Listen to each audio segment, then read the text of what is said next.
Bom, gente, bom dia a todos. Vamos, então, continuar o nosso curso de História Contemporânea, hoje nos aproximando mais do século XVIII e de algumas questões que são relevantes para o entendimento das transformações no pensamento europeu do século XVIII. Antes, temos que passar pelo século XVII, é claro. E é um evento muito importante que deve ser considerado na história toda,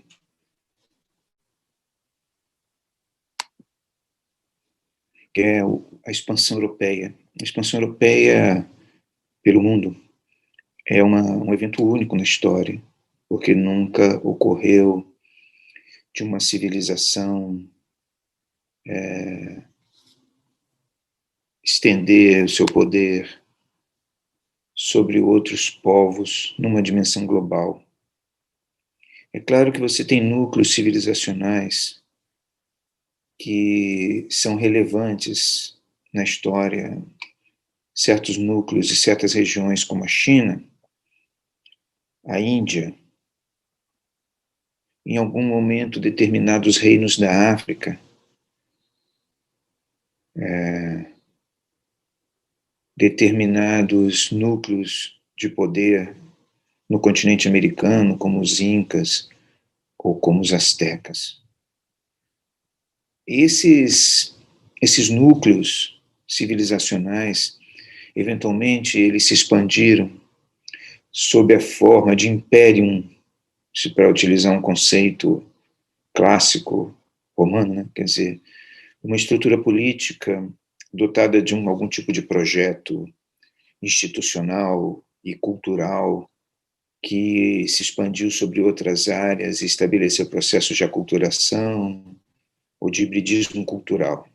Isso acontece nos astecas, os incas, o reino de Monomotapa, no Zimbábue, na Índia, na China. A China, inclusive, chegou a mandar expedições de náuticas que comprovadamente, documentalmente, né, fizeram uma inspeção, isso no final da Idade Média, por todo o litoral da Ásia, Índia, e chegaram aparentemente até Zanzibar, no litoral da África, um pouco mais ao sul. Mas isso não representou relações de domínio, na verdade, e isso não pode ser comparado ao que os europeus fizeram. Também os astecas ou os incas também estabeleceram áreas de domínio imperiais, diríamos assim, que tiveram seus efeitos civilizacionais sobre outros povos. Mas não é o caso da Europa. A Europa, realmente, o que aconteceu ali, a partir do século XVI, foi uma expansão em larga escala, de domínio, não de escala regional, mas de escala em escala em, em escala global. E essa expansão, que continua, na verdade, em movimento, ela não desapareceu, ela continua tendo a sua dinâmica civilizacional em curso. Basta ver a influência cultural que as sociedades da Europa exercem sobre o mundo como um todo. Isso hoje é uma realidade global, né? Mas também teve uma dimensão política, sim, bastante significativa, que o historiador francês Pierre Chanou denominou de processo de destruição dos universos civilizacionais compartimentados. O que vem a ser isso? Até essa expansão europeia, você tinha civilizações, universos civilizacionais que eram compartimentados. Por mais que eles se expandissem e tivessem a sua área de influência, eles não eram eles guardavam uma uma compartimentação específica. Eles eram autocentrados. Eles desconheciam, ou apenas conheciam vagamente, outros espaços e não estabeleciam com eles, esses outros espaços, integrações profundas, quer de natureza cultural, quer de natureza institucional. Então, por exemplo, os chineses sabiam da existência da Europa, sabiam, né, do Império Romano, as suas elites, né? Mas esses contatos, eles eram contatos incipientes e eles não implicavam em trocas reais ou integrações culturais efetivas.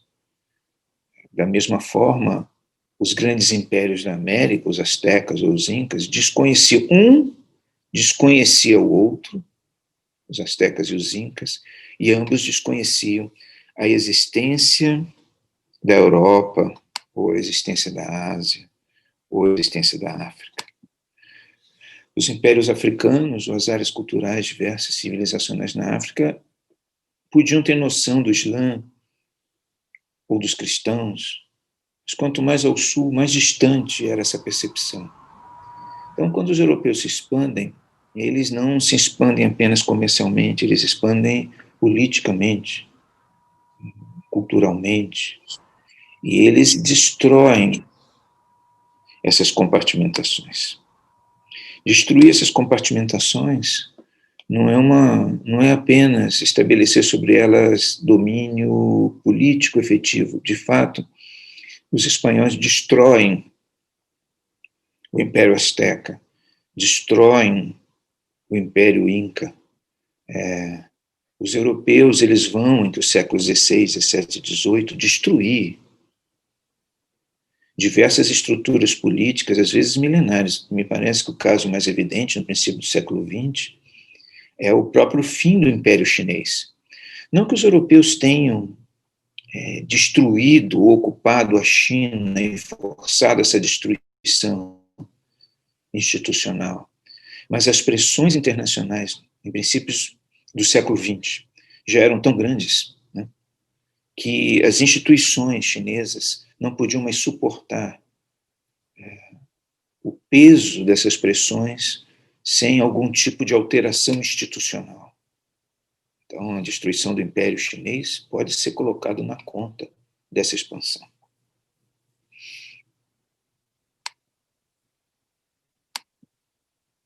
E esse processo, ele é um processo até bastante rápido, considerando que no espaço de 500 anos, o mundo foi totalmente transformado pelos europeus, absolutamente transformado. E hoje, não há lugar do mundo onde não se reze, de alguma forma, pelos paradigmas culturais da civilização ocidental. Todos os movimentos de resistência a isso, que são inúmeros e continuam sendo, eles nunca conseguem estabelecer uma base sequer para a igualdade. Mesmo, vocês observam que mesmo países como a China, que desenvolveram, desligar aqui, depois de meados do século XX, instituições defensivas muito consistentes e, inclusive, desenvolveram armas nucleares com o objetivo tanto de se defender quanto de eventualmente atacar, tiveram que ceder a pressões maiores vindas dos países do Atlântico Norte, e as bombas atômicas não adiantaram muita coisa, porque tiveram que estabelecer algum tipo de submissão. E essa realidade tem muito a ver com o que nós estávamos falando nas últimas aulas, que é um grau de desenvolvimento do conhecimento da Europa Ocidental, um acúmulo, uma forma de entender o mundo, que no momento em que a expansão se dá, já está maduro o suficiente para poder estabelecer um conhecimento absoluto do outro. Várias razões convergem para essa capacidade europeia de entendimento, que no caso de Hernán Cortés, há um livro de Tzvetan Todorov, chamado A Conquista da América, é um livro célebre sobre isso. Ele mostra como o Hernán Cortés, quando ele destrói o Império Azteca, ele mostra, Hernán Cortés, ele utiliza os instrumentos do conhecimento, do discernimento, da metodologia filosófica clássica, vulgarizada ou popularizada pela tradição cristã ocidental, para poder entender como funcionava o Império Azteca. Entender mesmo, né? E atacar o Império Azteca nos seus pontos centrais, nos seus pontos mais fundamentais. E essa capacidade também se conjuga com as particularidades da religiosidade ocidental, né, principalmente com o cristianismo, que tem algumas particularidades universalistas que são muito poderosas quando consideramos a maior parte das religiões com as quais as sociedades ocidentais estabeleceram contato a partir do século XVI. Grande parte das experiências humanas com o invisível, com a espiritualidade, com as quais os europeus vão dialogar no continente americano, na África e na Ásia, eram experiências religiosas centradas apenas na sua coletividade. A identidade humana, em grande parte dessas experiências espirituais, passava pela identidade comunitária. E a experiência religiosa se dava no âmbito da comunidade. Isso é assim na África, é assim na Índia, é assim na China, é assim certamente na América. Embora você tenha, tanto no Oriente e quanto no Mediterrâneo, experiências religiosas de características universalistas, o Islã, por exemplo, e no caso do Oriente, o budismo, o cristianismo ele tem determinadas características que o tornam, de fato, que realizam a sua vocação de religião universal. Isso é evidente porque nós podemos ver que o Papa não pode ir a qualquer lugar do mundo e ele será sempre recebido por uma multidão. O cristianismo ele está presente em todos os lugares, em todas as culturas, em todos os espaços do mundo, não apenas no âmbito da expansão militar, porque esse é um aspecto importante da expansão do cristianismo sobre o mundo. Quer dizer, há uma, principalmente no caso de Portugal, por exemplo, que nos interessa particularmente, a gente vê que Portugal se expande militarmente, comercialmente, e junto com ele vem a Companhia de Jesus, a partir de determinado momento. Claro que isso é relevante, mas isso não seria suficiente se o cristianismo não tivesse em si essa vocação à universalidade. As questões ali, como elas são colocadas, isso quando a gente estuda, principalmente as ações jesuíticas, ou quando a gente estuda a pregação evangélica de forma geral, hoje em dia, quando não existem mais propriamente forças militares e sustentação, mas apenas um conflito na área das mentes, né, da consciência, você observa que o cristianismo ele tem uma grande capacidade de tratar determinadas questões que são questões essenciais do ser humano. E isso tem uma validade universal. A gente vê muito isso na expansão do cristianismo evangélico na África hoje em dia, principalmente no Quênia, né, e naquelas regiões como Uganda, por exemplo, ou na expansão do catolicismo na Nigéria, ou na Índia, né? A Índia hoje há uma expansão muito forte do cristianismo evangélico em comunidades rurais na Índia, que tem sido vista com muita preocupação pelos líderes religiosos tradicionais do subcontinente.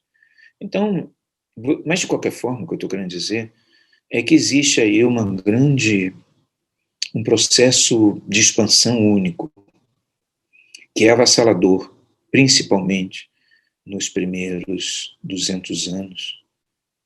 E isso define o perfil do mundo a tal ponto, que hoje, embora até o século XVI todos os povos tivessem seus próprios calendários, os chineses, os indianos, os hindus, a partir lá do rei Kanishka, os chineses, os muçulmanos, contando o tempo a partir da Hégira, né, do deslocamento de Muhammad para a Medina. Apesar desses calendários todos, o calendário cristão impôs-se sobre todos os calendários. Então, mesmo no Islã, onde o calendário da Hégira é um calendário sagrado, um calendário aceito, consolidado, mesmo no Islã, nos documentos oficiais dos países islâmicos, né? Inclusive do Irã, todos os documentos oficiais, essas duas datas são colocadas, a data islâmica e a data que eles chamam de comum mundial, mas que, na verdade, é uma data, uma contagem do tempo que tem início com o nascimento de Jesus, consequentemente é um calendário cristão. E o calendário cristão, apesar de todas as tentativas de secularizá-lo, em história vocês devem saber que existe uma polêmica, que não é tão intensa assim, mas existe, sobre se você deve colocar antes de Cristo, ou depois de Cristo, ou antes da Era Comum, ou da Era Comum, para datar acontecimentos, mas de qualquer forma, essa mesma discussão coloca em relevo que a base da contagem do tempo é o nascimento de Jesus, o que dá a esse calendário um perfil claramente cristão. E isso mostra a influência, o impacto que tudo isso teve sobre a humanidade nos últimos 500 anos. É claro que nós temos aí, a partir de Lutero, como nós vimos, então, ao longo do século XVI, uma série de questões que são colocadas às sociedades ocidentais no decorrer dessa expansão. Porque é claro que esse domínio, esse poder que o Ocidente tem, que a Europa, que as nações europeias têm, você vê que o mundo inteiro hoje fala línguas europeias, na África, francês, português, inglês, aqui na América, português, espanhol, inglês ou francês, né, no caso do Canadá,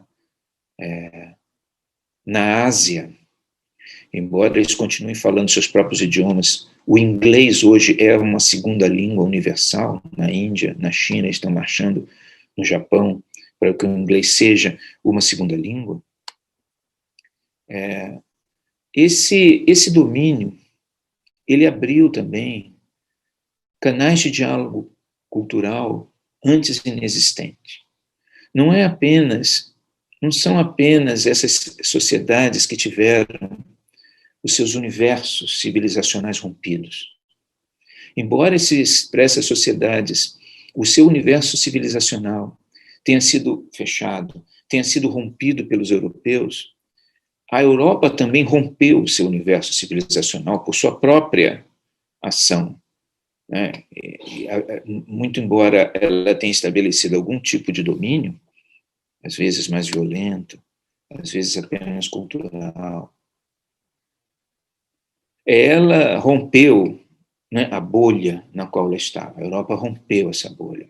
Ela travou contato, ela travou conhecimento com civilizações que ela desconhecia, com povos que ela nem sabia que existia, e com ideias e concepções e vivências, né, que os europeus não tinham muita dimensão de que isso era, de que isso existia. Por isso é que os grandes protagonistas desses primeiros momentos são os jesuítas, tanto na expansão portuguesa quanto na expansão espanhola, e também na expansão francesa até certo ponto, né? Porque não era muito claro para muitos movimentos religiosos do século XVI, né, como não era também muito claro para os protestantes, né, depois de Lutero, isso também não era muito claro, como é que, do ponto de vista cultural, espiritual ou religioso, como é que as civilizações, como é que os europeus, como é que os cristãos deveriam se relacionar com esses outros povos? Porque como conduzi-los para o cristianismo? Como influenciá-los nessa direção? Como transformar o mundo deles espiritual?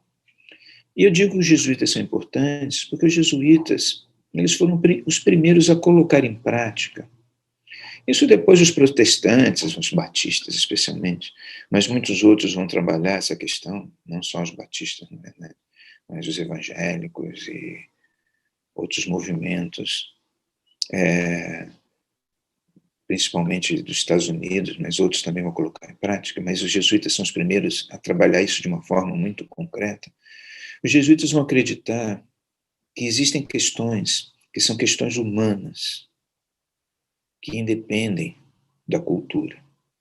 Isso é uma questão que tem a ver com a tradição filosófica ocidental, com o aristotelismo, com o platonismo e com o universalismo do pensamento grego. E, é claro, com a experiência prática, jurídica do Império Romano, que sempre foi uma instituição, o Império Romano, que acreditava em determinadas leis naturais e em determinados princípios jurídicos que podiam ser entendidos por todos. E o que estava por trás disso era a ideia de que o ser humano é humano. Tudo, o homem, o ser humano reconhece o ser humano. Por razões que o pensamento clássico e a filosofia explicam, mas que nem sempre são muito claros e exige uma certa sutileza na abordagem. Não há, por exemplo, encontro, isso é mapeado durante os descobrimentos, não há encontro entre seres humanos que não seja seguido de algum tipo de troca, de escambo, né? De uma imediata articulação de uma economia natural. Você tem trocas permanentes entre povos que não se falam, que não conhecem a língua dos outros. Então, esses elementos são elementos que assinalam a questão da humanidade. Então, quando a questão, por exemplo, da humanidade dos índios, que é um tema, vocês sabem, importante nos descobrimentos, nos seus primórdios, porque tinha a ver com a natureza das estruturas jurídicas que seriam construídas por espanhóis e portugueses, segundo que essa discussão foi essencialmente espanhola, mas foi acompanhada pelo direito português, que tinha a ver com as estruturas jurídicas que seriam construídas. A questão da humanidade dos índios foi tema de um debate célebre entre Juan Gines Sepúlveda e Bartolomeu de las Casas, que todos nós conhecemos, né, esse debate. Foi um debate no século XVI, aonde foi afirmado por Bartolomeu de las Casas a humanidade indígena, ou seja, eles eram humanos. Isso é uma questão relevante, porque os universos compartimentados, em geral, isso é documentado, os povos autocentrados, eles tendiam a considerar humanos apenas aquilo que eles eram, apenas aquilo, tendiam a considerar humano eles apenas. Os outros eram desumanos, ou não eram plenamente humanos. Esse tipo de ideia é comum na África, comum na Ásia, e é comum na América, era comum na América também. Os europeus, para estabelecer o seu domínio mundial, eles têm que passar por cima disso, e estabelecer, isso é uma coisa que tem a ver com a tradição filosófica ocidental, estabelecer a tese de que os índios, por exemplo, eram humanos e não coisas. E é claro que os africanos também eram humanos. Essa é uma questão também relevante ao longo dos séculos XVI, XVII e XVIII, as discussões sobre isso, que acabam terminando com a plena humanidade dentro do direito ocidental, dos africanos e de todos os outros povos. Coisa que era importante também e confirmada de alguma forma para aqueles primeiros observadores, é a partir disso que Bartolomeu de las Casas, inclusive, sustenta, e depois toda a Companhia de Jesus vai ser uma grande defensora disso, confirmada pelo próprio processo de conversão. O fato dos índios, os africanos, os asiáticos, poderem entender o cristianismo, os seus elementos básicos, né, o perdão, a questão do pecado, do erro e da sua correção, de alguma forma confirmava esse espírito humano, né? Havia um diálogo efetivo, havia uma troca. Agora, o que eu chamo a atenção é que, ao longo desse processo, é evidente que, assim como os povos, eles aprendem coisas, ou eles descobrem coisas, ou são obrigados a introjetar coisas. Os europeus também, na capilaridade do processo de expansão, eles também vão viver coisas novas, do ponto de vista cultural. E esses elementos, eles também vão entrar dentro da Europa. Eles vão entrar dentro do pensamento europeu, dentro do pensamento ocidental. É claro que eles vão entrar, como também vão entrar nessas culturas todas, tudo isso vai entrar a partir de padrões próprios. Mas o processo, ele não é um processo apenas de mão única. Ele é um processo que implica em trocas, que são trocas muito complexas, cujo entendimento é difícil, porque ele é amplo e atinge diversos graus e diversas formas de entender, né, o que são as atividades humanas ou o que são as ações em história.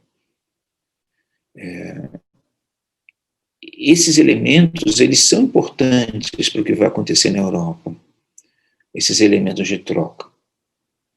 E muito do que vai acontecer no século XVIII tem a ver com isso.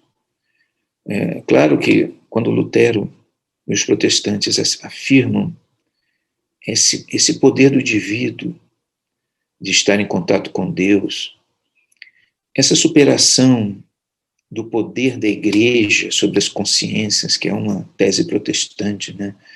O caráter negativo que eles vão afirmar da igreja católica e a necessidade das pessoas poderem ter as suas experiências individuais com Deus, independente do que as instituições dizem, que vai gerar essa Babel, que é o protestantismo, né, esse universo, Babel no sentido positivo, né, no sentido de ser múltiplo, né, de diferentes perspectivas e abordagens da questão. Isso é um elemento importante do ponto de vista institucional e político. É uma alteração, nós falamos sobre isso na última aula. É importante que a tese cristã de que todo poder emana de Deus e em seu nome é exercido, isso aí implica na afirmativa de que os poderes, e isso vinha desde a Idade Média, tinham que ser consolidados, tinham que ser legitimados por Deus, a partir, é claro, daqueles que, de alguma maneira, eram os seus interlocutores, aqueles que, dotados de dom profético, pelo menos essa é a perspectiva bíblica, tinham a capacidade de ungir os soberanos. E isso vai gerar uma confusão tremenda na Europa pós-reforma, porque isso dá margem para que, por exemplo, Henrique VIII torne a igreja inglesa independente de Roma. Dá margem para isso, né? Quer dizer, eu tenho condições de ter uma igreja nacional, uma igreja que diga respeito aos ingleses, eu não preciso obedecer a Roma. Porque, na verdade, os caminhos na relação do homem com Deus são caminhos próprios. E eles podem, não precisam estar adequados a regras gerais sobre as quais nós não temos um controle e que, na verdade, asseguram um domínio de uns sobre os outros. Isso na Europa como um todo vai ter seu efeito político, e nós falamos isso aqui na última aula, as guerras religiosas do século XVII são a expressão mais acabada disso. Isso vai gerar uma confusão religiosa muito grande, que acompanha, de alguma maneira, a expansão europeia, né? Porque os europeus, eles vão se expandindo sobre o mundo, mesmo com essas confusões que estão acontecendo dentro da Europa. Nós falamos aqui de várias.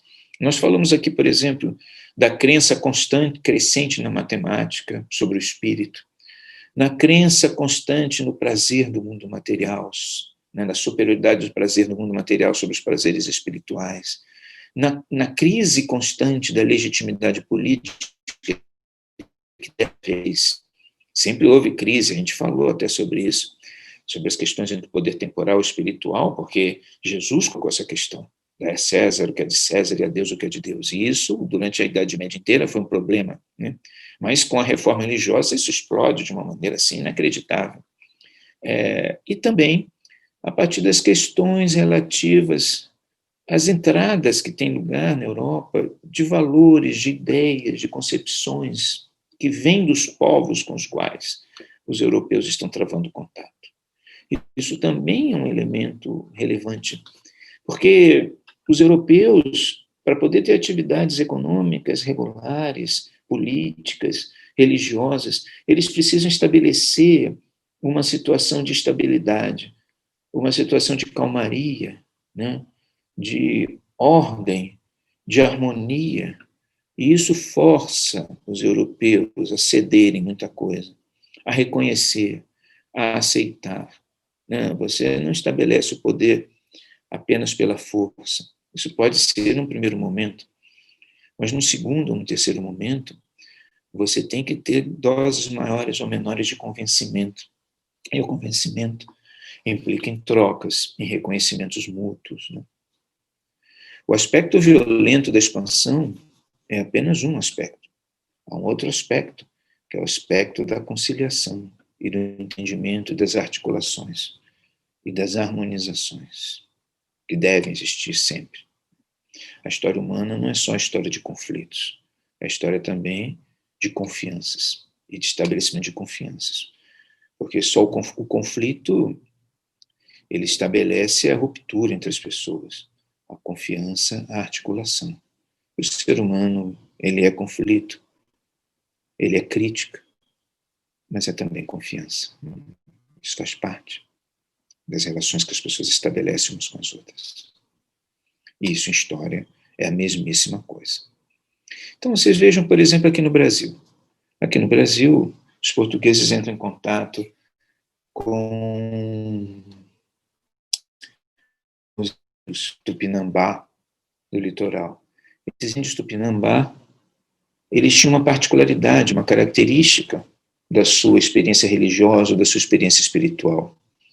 Eles eram canibais. Eles comiam os seus inimigos aprisionados em combate. Sacrifícios humanos eram gerais no continente americano, né? E atos de canibalismo também pontuais eram comuns. Mas aqui, especificamente, há uma centralidade do ato canibal entre os índios que viviam no litoral que vai impressionar todos que aqui viviam, e todos que vieram para cá. Essa centralidade no canibalismo impressiona, porque nos primeiras décadas da ocupação portuguesa no litoral brasileiro, não havia propriamente muito controle de Portugal, só depois que os jesuítas vierem, vai ter mais controle, né, governo geral de Tomé de Sousa. E havia muito estrangeiro por aqui, muita gente que andava por aí, e essa presença, ela é uma presença do canibalismo que vai seduzir muita gente. Muitos europeus, considerando-se desenraizados, expatriados, muitos portugueses, vão inclusive participar disso, e os jesuítas comentam como o canibalismo exerce um efeito, principalmente numa estrutura, numa sociedade onde aparentemente não existe nenhum controle institucional efetivo. Você está aí meio solto. Agora, o canibalismo brasileiro, ele vai dar motivo a uma literatura vasta, que vai ser vendida na Europa, livros e livros e livros. Por exemplo, o livro do Jean Delery, que foi um francês calvinista que esteve aqui no Rio de Janeiro, na época da França Antártida. Ele escreve um livro chamado Viagem ao Brasil. Ele veio com Villegagnon. Depois que os franceses foram expulsos pelos portugueses, ele voltou à França e escreveu esse livro, Viagem ao Brasil, onde ele fala muito do canibalismo. Ele reflete muito sobre o canibalismo. Hans Staden, que era um alemão que andou por aí também, escreveu um livro célebre sobre o canibalismo, onde ele fala sobre tudo, né? Os jesuítas escreveram muito sobre isso, cartas e mais cartas. Todos os cronistas falavam sobre como isso era relevante. E há um pensador francês, um filósofo francês, que vocês devem já ter ouvido falar, que é Michel de Montaigne, que vai escrever um livro famoso de ensaios, no século XVI, aonde ele tem um capítulo muito interessante sobre os canibais. E ele escreve esse livro a partir dos relatos que ele tem da presença de franceses que estiveram no Brasil, que conta ele o que era o canibalismo. Ele mesmo chegou a ver brasileiros que foram índios, né, Brasis, como ele chamava, que foram levados para o Brasis, porque cortavam para o Brasil. Né? Você tinha no princípio da colonização 2 tipos de gente no Brasil. Os Brasis, que eram aqueles índios que cortavam a madeira, e os brasileiros, que eram aqueles que compravam a madeira dos índios, trocavam, né, por escambo. Então ele viu lá alguns Brasis, e ele escreveu um artigo muito interessante, onde ele refletia sobre o canibalismo. E ele ali ponderava que o canibalismo, ele tem uma certa admiração pelo canibalismo indígena, Michel Montaigne, que, aliás, era compartilhada por muitos que estavam por aqui também. Ele achava que o canibalismo era uma experiência natural. Ele falava assim, Michel Montaigne, dizia assim, as pessoas dizem que as coisas selvagens são ruins, e chamam os índios de selvagens. Mas selvagem, diz Montaigne, é tudo aquilo no qual os homens não colocaram sua mão, aonde a organização social não colocou o seu ímpeto organizador. Né? Então, dizia Montaigne, esses índios, eles vivem num estado natural. Eles não têm controle moral, eles fazem o que querem de forma natural. Se são selvagens é porque são naturais. Essa tese do Montaigne é muito importante, porque Montaigne sustentou que havia povos no mundo, como os índios no Brasil, por exemplo, que viviam de forma livre, pura, sem nenhum tipo de intromissão ou sem nenhum tipo de controle da sociedade como a europeia. Essa crítica que Montaigne realiza à organização social da Europa, à religião europeia, às instituições de poder na Europa, ele a realiza através da experiência de alteridade que os europeus têm no mundo que está sendo desbravado, especialmente no caso dos índios brasileiros. Porque os índios brasileiros, mais que outros índios da América que viviam em estados, os incas, por exemplo, os astecas ou os maias, que eram altas culturas, altas civilizações, os índios brasileiros eles viviam em sociedades pouco complexas, sociedades sem Estado, e é uma longa literatura que começa em Montaigne, principalmente na França, embora isso vá contaminar outros países também, que começa em Montaigne e vai até Lévi-Strauss, na antropologia do século XX, que vai ter uma profunda admiração pela forma como os índios brasileiros vivem. Em grande medida, porque eles consideram que esses índios, eles não foram tocados pela complexidade do Estado, ou pela complexidade das estruturas sociais, logo o seu canibalismo, ele é uma experiência natural, uma experiência amoral, O Montaigne, ele funda isso que nós chamamos, em ética, de relativismo moral. Ou seja, a tese de que os costumes dos outros povos, embora sejam contrários à minha moralidade, devem ser considerados morais, prestem atenção, porque são costumes dos outros povos. A justificativa não é porque eles sejam morais diante dos meus valores morais, mas eles devem ser considerados morais porque são morais para os outros povos. Isso aí é uma coisa muito importante do ponto de vista na história da ética, porque você estabelece aí a crença ou a ideia de que não existe um único princípio moral objetivo, mas sim vários princípios morais objetivos, e, consequentemente, funda-se aí a ideia da relatividade dos valores morais. O relativismo moral, como sistema, ele emerge exatamente desse processo de expansão e pela admiração que os europeus terão por diferentes moralidades. É claro que o grande esforço que vai ser feito pelas sociedades europeias nos últimos 500 anos é exatamente o de tentar, de europeus eu digo, de expansão europeia, né? Ou aqueles que de alguma forma são moldados pelo mundo europeu. O grande esforço vai ser o de estabelecer um controle sobre esse relativismo, porque esse relativismo ele não é apenas prejudicial aos interesses, diríamos, políticos ou comerciais. Ele é prejudicial aos próprios interesses morais, de costume e de comportamento dentro das sociedades ocidentais. É uma forma, então, como os outros invadem o universo europeu. Então, a expansão não é só a destruição dos universos compartimentados alheios, ela também implica essa expansão em colocar em xeque a própria integridade da civilização ocidental como um todo. Isso é um risco grave. Então, quando, no século XVIII, Rousseau, o que é que o Rousseau vai dizer? Vocês se lembram disso? Rousseau vai dizer: todo homem nasce livre, mas em todos os lugares encontra-se acorrentado. O que ele quer dizer com isso? Existe um ser humano que está no seu estado original. O ser humano, originalmente, ele é livre. Mas ele é acorrentado pela sociedade. Ele é acorrentado pelas convenções, pela moral, pela religião, pelo Estado, pela sociedade.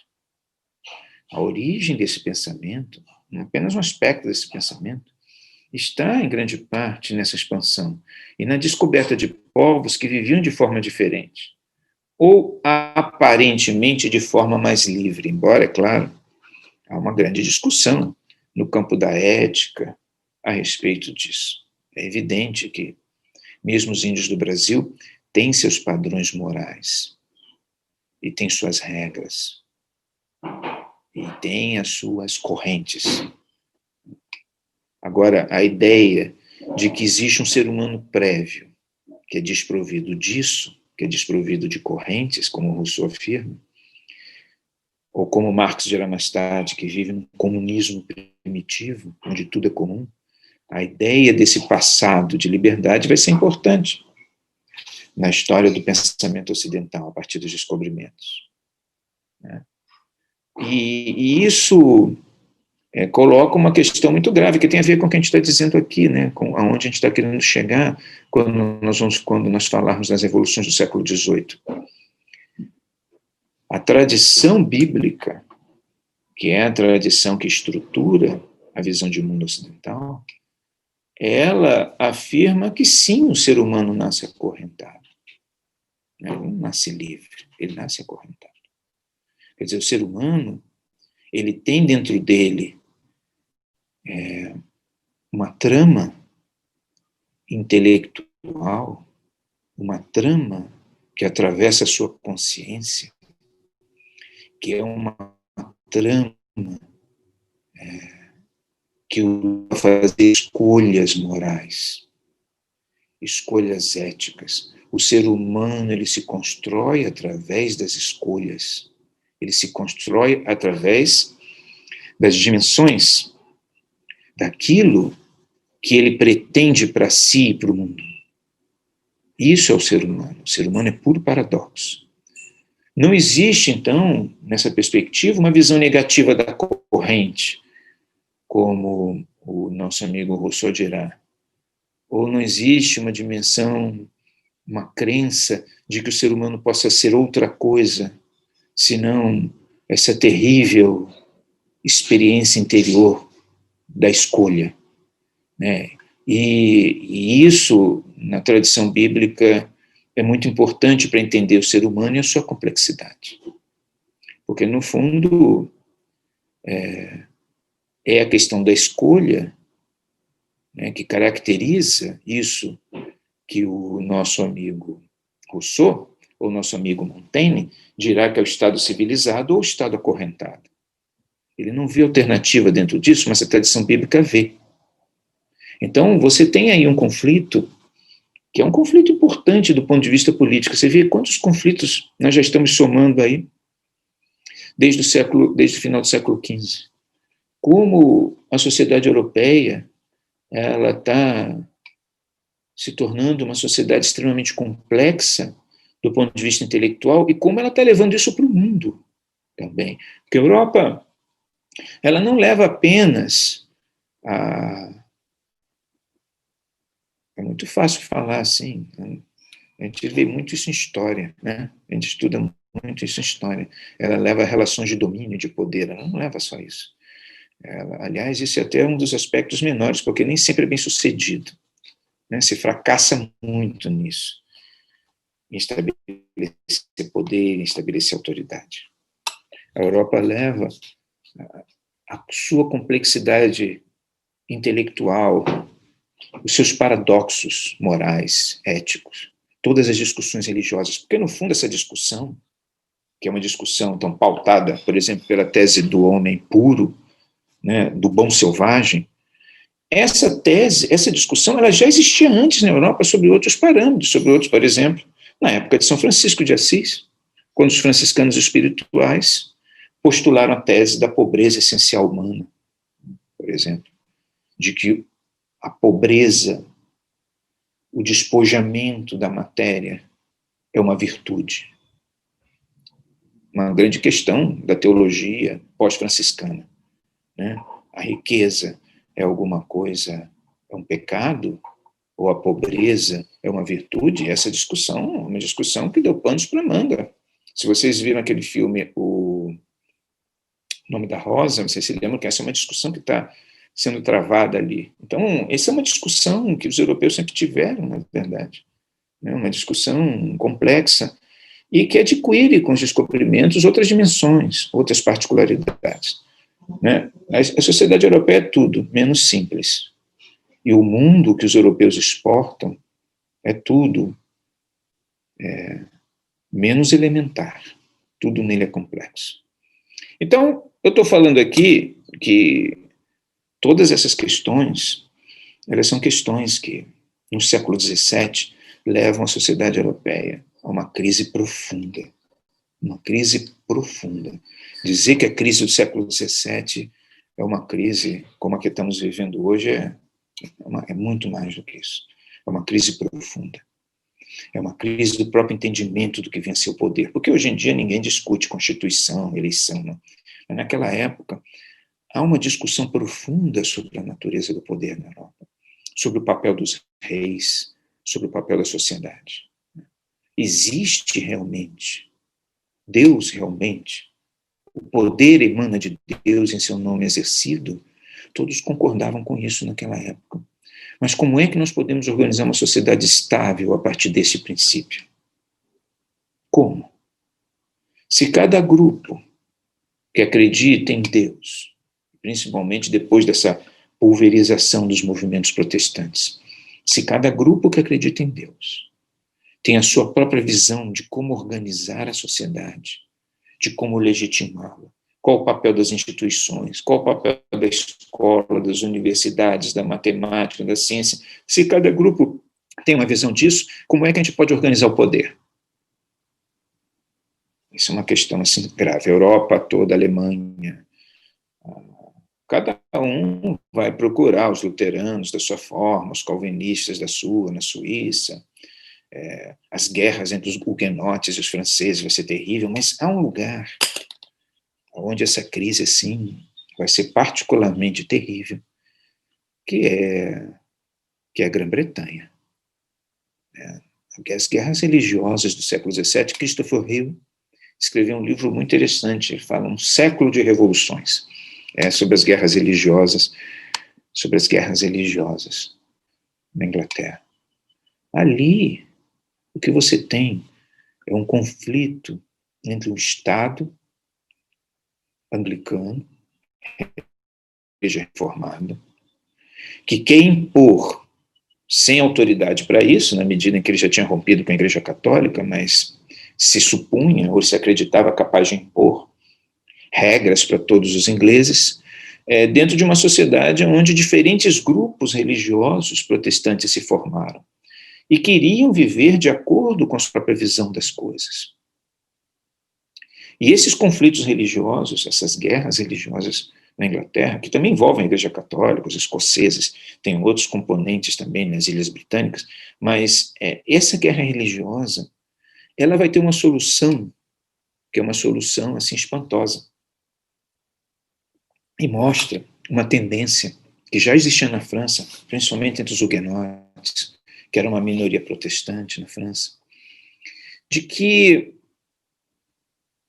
apesar da lei revelada de Deus ser muito importante para organizar a sociedade, Deus também tinha uma lei natural. Deus também havia impingido no coração, colocado no coração dos homens uma lei natural, que era uma lei, e aí essa coisa da humanidade era muito importante, a gente falou aqui no princípio, né? O ser humano ele se reconhecia numa ordem natural das coisas. Não roubar é um princípio que tanto vale para um protestante, para um huguenote, quanto para um calvinista, quanto para um luterano, quanto para um católico. Não roubar é pecado para ambos. E a prova disso é que ninguém rouba outra pessoa sem usar da força, ou da enganação, ou da mentira.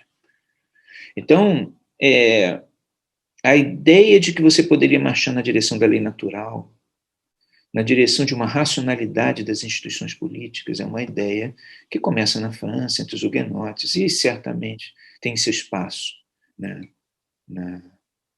entre os protestantes ingleses e holandeses. E isso vai levar a uma solução, que é uma solução inglesa, de grande significação histórica, que é a da autorização que o Estado inglês vai dar para pacificar e para pôr fim aos conflitos religiosos na Inglaterra. É a autorização para que essas seitas protestantes possam se estabelecer em outro lugar, em algum lugar onde elas possam viver como elas querem viver. E aí vai ter início esse processo de migração de seitas religiosas inglesas, holandesas também, menonitas, batistas, unitaristas, presbiterianos de diferentes origens e metodistas, né, principalmente, da Inglaterra e da Holanda e aos poucos de outros lugares da Europa para as colônias inglesas na América. Essa migração é muito, muito importante na história e para entender o mundo contemporâneo, porque eles ali vão ter a oportunidade de construir uma sociedade que solucione os problemas que são colocados para o mundo político, pela reforma, pelas transformações intelectuais e pela confusão ideológica que vem desde o século XV. Esses grupos religiosos eles vão começar a se fixar como colônias nas áreas inglesas da América, o que vem a ser a costa leste do que é hoje os Estados Unidos da América, que era uma região complexa, né? Era uma região que tinha um bom clima no verão, mas tinha um inverno muito rigoroso. No entanto, era uma região distante da Inglaterra, do outro lado do Atlântico, mas que, de alguma forma, podia se integrar às atividades econômicas atlânticas. Então, as colônias, depois as 13 colônias inglesas na América, elas vão pôr em prática, desde o princípio, um modelo político original, no sentido em que é um modelo político que preserva a autonomia comunitária, no sentido de que esses diferentes grupos religiosos, eles vão poder ser o que são, né? Um unitarista, por exemplo. Os unitaristas vão para a América e vão ali viver nas suas comunidades, sendo o que eles querem ser, sem que exista alguma força proibindo-os de ser o que são. Mas eles vão viver ao lado de outros grupos religiosos, também perseguidos na Europa, mas que têm outras visões do que vem a ser a política, do que vem a ser a lei, do que é a revelação de Deus, do que é o governo de Deus, os menonitas, sei lá, os batistas. E aí eles começam uma prática, que é uma prática assim, original do ponto de vista político, que é de que aqui, dentro da nossa comunidade, vale o status quo, vale o que está estabelecido por nós. Mas na nossa relação com vocês, com os outros grupos religiosos que estão se fixando lá, vale a razão, vale o entendimento legal, sem que nesse entendimento entre avaliações de natureza sectária. Eu, como batista, não vou querer que as leis acompanhem a tradição batista. Eu vou entrar em contato com os menonitas e vamos estabelecer leis que são harmoniosas para todos. Uma lei que seja fundada na razão, na lei natural, no entendimento livre que possamos ter sobre o que é o bem comum. Então, ali, nas 13 colônias, vai começar a ser organizada uma sociedade muito particular, porque a Europa e grande parte do mundo nessa época vivia sob regimes impositivos do ponto de vista religioso, ou impositivos do ponto de vista político. E ali na América você vai ter na América do Norte, né, nas 13 colônias, um tipo de organização política diferente. Eles eram religiosos nas suas comunidades e seculares ou laicos nas relações que estabeleciam uns com os outros. É claro que todos eles eram cristãos ou crentes. Consequentemente, eles não acreditavam que essas leis seculares, essas leis laicas que eles estavam organizando, deixassem de ter algum tipo de inspiração divina, porque eles acreditavam na inspiração divina das leis. Né? E a questão do cristianismo nas 13 colônias é uma coisa chave. Judeus vão se estabelecer nas 13 colônias, mas os judeus, eles vão estar à parte disso. Embora os judeus passem a ter, nas colônias da América, um tipo de liberdade que eles não tinham na Europa. Mas, de qualquer forma, essas 13 colônias, elas são essencialmente cristãs. E essa questão, até o século XIX, vai ser muito importante, porque, por exemplo, nas discussões que vão existir no direito americano sobre a natureza dos Mormons, que é uma religião americana por excelência, né? Ela não surge na Europa, ela surge na América. Os Mormons eram cristãos? Essa é uma questão que vai existir no século XIX, principalmente por conta da poligamia mormon, que era um tema de debate jurídico, né, nos Estados Unidos em determinado momento. Mas, de qualquer forma, ali está se projetando uma sociedade diferente. Então, as guerras religiosas, elas vão gerar as 13 colônias. Ninguém sabia ainda o que aquilo era, e ninguém vai ter muita dimensão do que estava acontecendo ali até o momento em que eles se erguerem contra a Inglaterra. Ainda vamos chegar a esse momento, né? Mas ali está se fornecendo uma solução. Na Europa continental, como dizem os ingleses no continente, também estavam se gerando soluções, né, para poder harmonizar tudo isso. A liberdade das universidades, que era uma coisa também muito importante, porque enquanto as igrejas mantinham controle sobre as universidades, você tinha limites morais até onde você devia ir, em termos de pesquisa, em termos de reflexão. Então, há um movimento forte para uma secularização das universidades. Você tem problemas na mesa do poder político que os filósofos vão tentar resolver, vão tentar propor no continente. E essa questão continental se deve muito ao pensamento iluminista. E a ideia, que já em meados do século XVIII é muito clara, de que é necessário, para pacificar e poder estabelecer uma ordem estável, de maneiras diferentes, entende? As 13 colônias, eles estão acreditando que para resolver aquele impasse, eles tinham que laicizar as relações políticas. Até certo ponto, no caso das 13 colônias, isso tinha que ser laicizado para que os movimentos religiosos convivessem em paz e todas as leis e tudo aquilo que funcionasse em função do bem comum de todos. Então, todos tinham que ser ouvidos para expressar esse bem comum, e as leis tinham que expressar essa vontade geral. Nas 13 colônias, isso, há vários encontros entre as colônias, há vários entendimentos no século XVII. Você vê a fundação da Universidade de Harvard, por exemplo, expressa essa cautela que tinham os puritanos, né, sobre os Quakers, sobre algum grau de separação entre religião e Estado.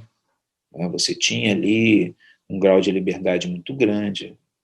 Então, há coisas que ali nas 13 colônias estão sendo geradas para solucionar a crise do século XVI e principalmente a crise do século XVII. E na Europa também. Desde meados do século XVIII, na verdade, desde o final do século XVII, já está claro uma tendência política que é de que nós temos que levar para o campo da política aquilo que Copérnico havia estabelecido no campo da ciência. Nós tínhamos que deixar, e que Maquiavel já havia delineado, na verdade, no campo da política lá, nós temos que abandonar os princípios morais absolutos e temos que marchar na direção da consideração de elementos concretos, materiais, os dados certos, e não dados subjetivos ou religiosos. Nós temos que afastar a religião da política. Temos que construir uma ordem política centrada em princípios que sejam princípios, claro, de natureza superior, e aí a maçonaria tem uma importância muito grande nessa época, né, no século XVIII, tanto de um lado do Atlântico quanto do outro, na verdade. Mas que sejam princípios que tenham até uma espiritualidade, mas que sejam princípios que tenham uma racionalidade, uma naturalidade, e que possam ser entendidos por todos. A questão da natureza, da lei natural. E isso, dentro da Europa, vai levar a uma valorização crescente do mundo sensível. O mundo sensível é que deve ser o nosso guia, não o mundo intelectível, não o mundo espiritual. É o mundo sensível. É dele que nós temos que tirar a lógica, a razão dos nossos atos. Spinoza, por exemplo, Baruch Spinoza, século XVII, ele vai dizer que a Bíblia tem que ser lida como texto histórico, que tem que se afastar da Bíblia aquela coisa imaginativa, espiritual. A gente tem que ler a Bíblia a partir dos dados certos, os dados do mundo, a ética de Spinoza, né? os dados certos, aquilo que é certo. Ele repete até, de certa forma, Copérnico, as informações certas, os números, as quantidades. Isso é que importa. Isso é que é relevante. Então, há uma tendência forte na secularização, ou seja, na laicização do poder. Essa é uma tendência fortíssima no pensamento continental e também nas 13 colônias. Embora, como nós vamos ver aqui, os modelos, o modelo das 13 colônias é um e o modelo da Europa continental é outro. O modelo da Europa continental vai chegar na sua forma mais acabada na Revolução Francesa, que é quando aquilo ali realmente é colocado em prática. E a gente vai poder observar, quando estudar o modelo americano e o modelo francês, que eles, embora ambos modelos insistam na questão do direito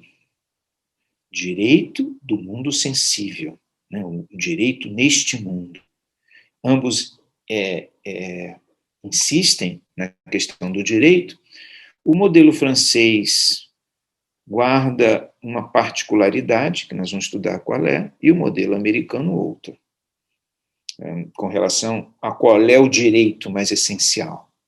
Você vê que os Estados Unidos, na Constituição dos Estados Unidos, a primeira emenda, o direito mais essencial é o direito à liberdade religiosa. É o direito que o ser humano tem de buscar a salvação da sua alma. Na França, não necessariamente esse direito será observado, né, em diversos momentos. Mas isso tem a ver com a diferença da organização das duas sociedades. O modelo francês é um modelo claramente anticatólico, enquanto que o modelo americano é apenas um modelo que vai dar continuidade à liberdade que os colonos religiosos ingleses, holandeses, ou o que for, tinham adquirido durante esse período que vai ser chamado do Grande Esquecimento, ou do esquecimento salutar, que é o período em que eles ficaram ali meio esquecidos na Inglaterra, e quando a Inglaterra se deu conta, as 13 colônias já eram uma potência econômica. Então, nós temos aí, a partir do século XVII e ao longo do século XVIII, o crescimento da ideia de que o Estado deve ser secular ou laico. Uso essas duas expressões de forma intermitente, né? A historiografia inglesa costuma chamar esse Estado de Estado secular, ou seja, Estado norteado pelas coisas do mundo. A historiografia de origem francesa, inclusive aqui no Brasil, nós falamos no Estado laico, um Estado que não tem religião. Essas duas visões, elas se distinguem porque o Estado laico ele é, de certa forma, um Estado que afirma uma posição não religiosa, enquanto que o Estado secular é um Estado voltado para as coisas do mundo, mas que não necessariamente afirma uma posição não religiosa. Isso é uma grande diferença entre o Estado americano e o Estado francês, né? O Estado americano, enquanto Estado secular, ele não tem uma religião, mas ele reconhece e considera extremamente importante o papel de Deus na organização das instituições. Embora ele mesmo não tome nenhum partido sectário ou religioso, ele é um Estado, tanto que nos Estados Unidos os presidentes juram sobre a Bíblia, até hoje. É uma coisa assim muito importante. Já o Estado francês, pela própria natureza da Revolução e da construção do Estado laico na França, eles tiveram que enfrentar uma guerra contra a Igreja Católica, nossa, que vai atravessar o século XIX inteiro. Ela só vai culminar lá em 1905, já no século XX, né? Definitiva separação da Igreja do Estado na França. Então, essas questões, elas são questões assim muito complexas e difíceis da sociedade europeia, ao longo da sua expansão pelo mundo e ao longo do seu desenvolvimento político, cultural, científico. E o que é curioso é que os europeus, eles levam essas questões para o mundo, né? Elas não são tratadas apenas dentro das suas fronteiras. Toda a expansão europeia, ela é uma expansão problematizadora, não só das sociedades com as quais os europeus travam contatos, mas também das próprias relações que os europeus estabelecem entre si e com as sociedades com as quais eles estão interagindo. Então, isso torna a expansão europeia uma expansão única também, porque todas essas questões são questões dramáticas que nós vivemos hoje integralmente. Né? Isso faz parte, né? Isso, os europeus contaminaram o mundo inteiro. Você vê que na China, por exemplo, a China, por 2000 anos, eles tiveram um imperador que vivia num outro mundo. Né? Você teve rebeliões na China, essas coisas todas sempre acontecem nas sociedades. Mas você não tinha uma discussão sobre a natureza do poder, né? Ou sobre a natureza do Estado, ou sobre a natureza das relações entre os seres humanos, ou sobre a moral, ou sobre a ética, da forma como os europeus tratam. E a maneira como os europeus tratam isso foi levado junto com eles e foi transferido para as sociedades com as quais eles estabeleceram contato. A China mudou totalmente, a Índia também, o Japão. O Japão se viu forçado em determinado momento, né, na época da ditadura Meiji, a se isolar do mundo e promover uma reprodução do desenvolvimento científico-tecnológico que estava tendo lugar na Europa, para poder fazer frente, para poder enfrentar. Eles tiveram que criar eleições. Né? Quer dizer, tudo aquilo que era o problema da Europa passou a ser problema do mundo. E hoje é problema do mundo, na verdade, cada vez mais. Porque, como a gente está vendo, nós estamos aqui reunidos. Né? Mas vocês sabem, quando eu acesso o Zoom aqui, está dizendo que essa reunião ela está sendo realizada, na verdade, numa sala virtual nos Estados Unidos. Está dizendo aí que a sede dela é lá. Então, é uma coisa assim, é uma concentração de poder, mas ao mesmo tempo uma exportação de questões e problemas, como nunca aconteceu antes. Eu agradeço a vocês a presença, desejo uma boa semana, um bom dia para todos, que tudo corra bem, e nós nos encontramos na próxima semana aqui, né, nessa sala nos Estados Unidos, para tratar desses assuntos, já entrando mais propriamente nas revoluções do século XVIII. Muito obrigado a todos e até a semana que vem. Até.